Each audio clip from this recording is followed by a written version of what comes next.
Shalom dan selamat malam untuk kita semua. Semoga kita selalu dalam lindungan kasih Tuhan, yaitu Yesus Kristus. Nah, hari ini saya akan memenuhi tugas dari evaluasi pembelajaran pendidikan agama Kristen. Sebelum itu saya akan memperkenalkan nama saya.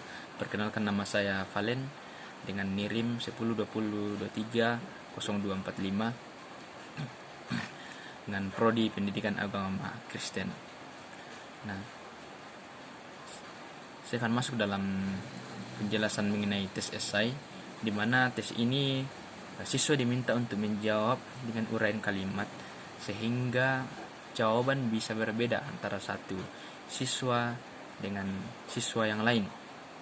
Nah, cara mengkonstruksinya adalah pertanyaan harus menggunakan kata tanya yang menuntut jawaban terurai, seperti kata mengapa, uraikan, jelaskan, bandingkan, kata hubungkan, dan kata tafsirkan.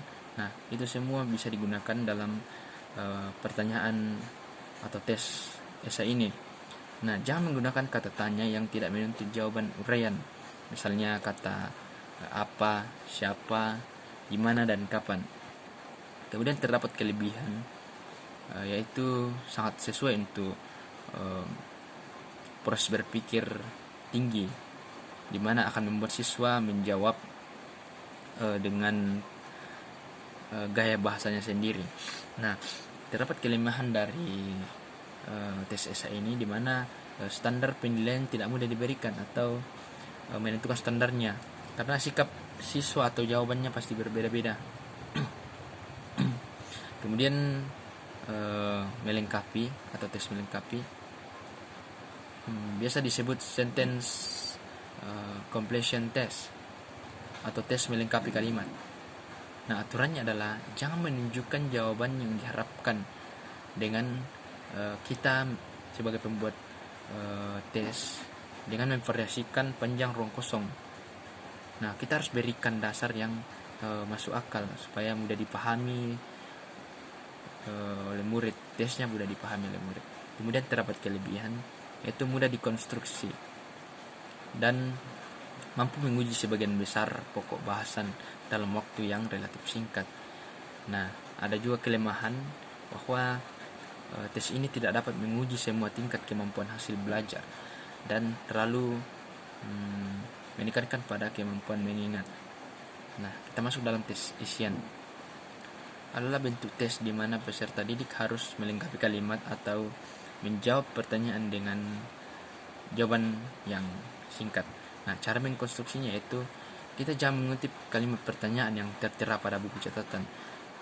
Hendaknya semua pertanyaan jangan mempunyai lebih dari satu tempat kosong. Mungkin hanya satu kata atau kalimat yang kita kosongkan. Kemudian jangan mulai dengan tempat kosong. Nah, itu salah satu kekeliruan dalam membuat tes isian ini. Oke, itu dari tes isian.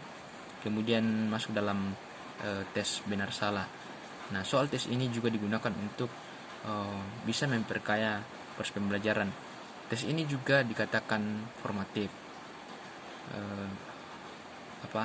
Tes ini juga bisa digunakan sebelum topik dibahas. Nah, ini sangat sesuai untuk ketika ingin membahas sebuah pembelajaran di dalam kelas, maka pertanyaan ini bisa dipakai oleh pengajar atau guru dalam pembelajaran sebelum suatu topik dibahas. Nah, terdapat kelebihan bahwa tes ini sangat mudah dikonstruksi dan cepat dan juga efisien, maka sangat sesuai untuk digunakan sebelum topik dibahas.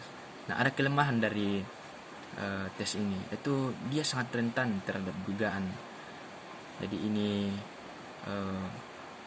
kelemahan dari tes benar salah.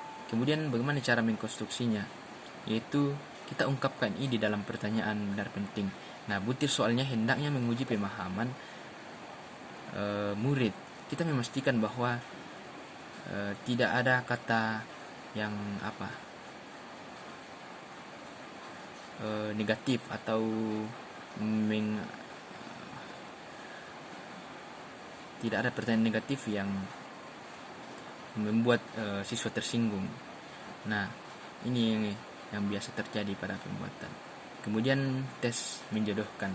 Tes ini terdiri dari 2 kelompok, yaitu kelompok pertama berisi kata-kata pertanyaan yang kemudian pasangan pada kelompok kedua.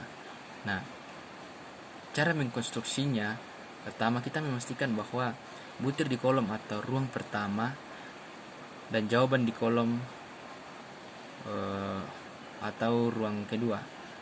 Nah, hanya bahan yang sama di setiap butir. Kemudian kita mengatasi soal dan pilihan dalam urutan yang sistematis, bahwa cara membuatnya itu kita harus sistematis juga dalam membuat tes menjodohkan ini.